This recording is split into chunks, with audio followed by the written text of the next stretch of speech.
ಪತ್ರಿಕಾ ಮಾಧ್ಯಮದ ಸ್ನೇಹಿತರೆ, ಶ್ರೀರಾಮನವಮಿ ಅಂಗವಾಗಿ ಪ್ರತಿ ವರ್ಷದಂತೆ ಈ ವರ್ಷ ಕೂಡ ಗ್ರಾಮ ದೇವತೆಗಳ ಪಲ್ಲಕ್ಕಿ ಉತ್ಸವಗಳು ಈಗಾಗಲೇ ಬೆಳಗ್ಗೆಯಿಂದ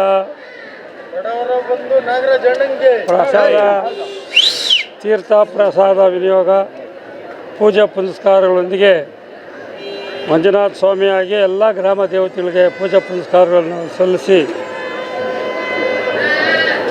ದಾಸೋಹ ಪ್ರಸಾದ ವಿನಿಯೋಗ ನಡೀತಾ ಇದೆ. ಈಗ 11 ಗಂಟೆಗೆ ಗ್ರಾಮ ದೇವತೆಗಳ 25 ಪಲ್ಲಕ್ಕಿ ಉತ್ಸವಗಳು ಗ್ರಾಮದ ಎಲ್ಲ ಮುಖ್ಯ ರಸ್ತೆಗಳಲ್ಲಿ ಮೆರವಣಿಗೆಯ ಮೂಲಕ ಭಕ್ತ ಮಹಾಶಯರ ಪೂಜೆ ಪುನಸ್ಕಾರಗಳೊಂದಿಗೆ ಗ್ರಾಮ ದೇವತೆಗಳನ್ನು ಮೆರವಣಿಗೆಯ ಮೂಲಕ ಪ್ರತಿ ವರ್ಷದಂತೆ ಈ ವರ್ಷ ಕೂಡ ನಡೆಸ್ತಾ ಇದ್ದೇವೆ. ಇದು 31ನೇ ವರ್ಷದ ಪಲ್ಲಕ್ಕಿ ಉತ್ಸವಗಳು. ಫೆಬ್ರವರಿ ಶಿವರಾತ್ರಿ ಹಬ್ಬಕ್ಕೆ ರಥೋತ್ಸವ ಆಯಿತು. ಬ್ರಹ್ಮರಥೋತ್ಸವ, ಮಂಜುನಾಥ ಸ್ವಾಮಿ ರಥೋತ್ಸವ ಆಗಿದೆ. ಈಗ ಮತ್ತೆ 2 ತಿಂಗಳಲ್ಲಿ ಗ್ರಾಮ ದೇವತೆಗಳ ಪಲ್ಲಕ್ಕಿ ಉತ್ಸವ.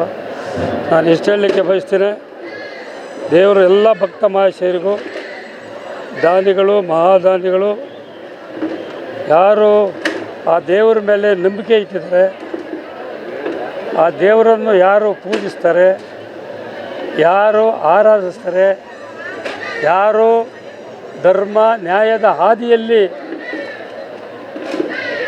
ಅವರ ನುಡಿ ಅವರ ನಡವಳಿಕೆ ನಡೀತಾರೆ, ಅವ್ರಿಗೆಲ್ಲರೂ ಕೂಡ ದೇವರು ಯಾವತ್ತೂ ಆಯುರ, ಆರೋಗ್ಯ, ಆಯುಷ್ಯು, ಅವರ ಇಷ್ಟಾರ್ಥ ಸಿದ್ಧಿ ಆಗಲಿ ಅಂತೇಳಿ ಆ ಮಂಜುನಾಥ ಸ್ವಾಮಿಯಲ್ಲಿ ಎಲ್ಲ ಭಕ್ತರ ಪರವಾಗಿ ನಾನು ಶಿರಬಾಗಿ ಪ್ರಾರ್ಥನೆ ಜೈ ಹಿಂದ್. ಶ್ರೀರಾಮನವಮಿ ಪ್ರಯುಕ್ತ ನಮ್ಮ ಗರುಡಾಚಲಪಾಳ್ಯದಲ್ಲಿ ಪ್ರತಿ ವರ್ಷದಂತೆ ನಾವು ಪಲ್ಲಕ್ಕಿ ಉತ್ಸವಗಳನ್ನು ಮಾಡ್ತೀರಿ.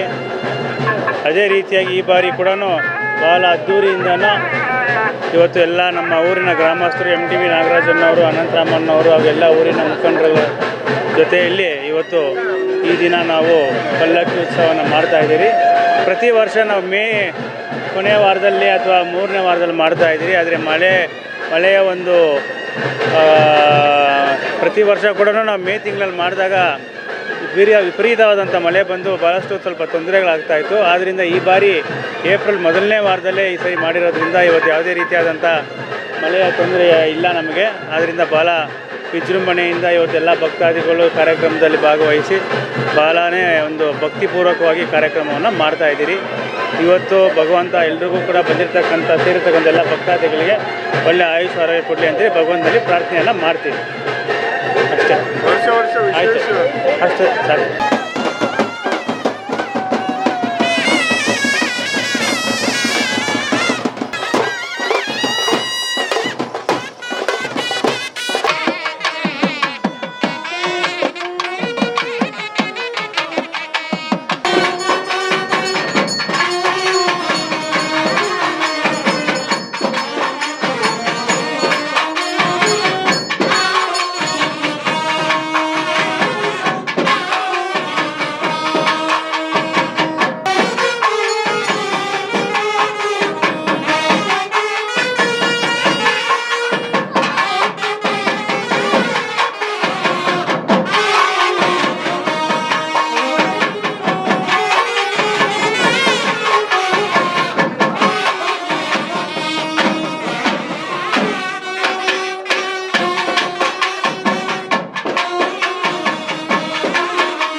ಅಣ್ಣ ಸ್ವಲ್ಪ ಹಿಂದೆ ಸ್ವಲ್ಪ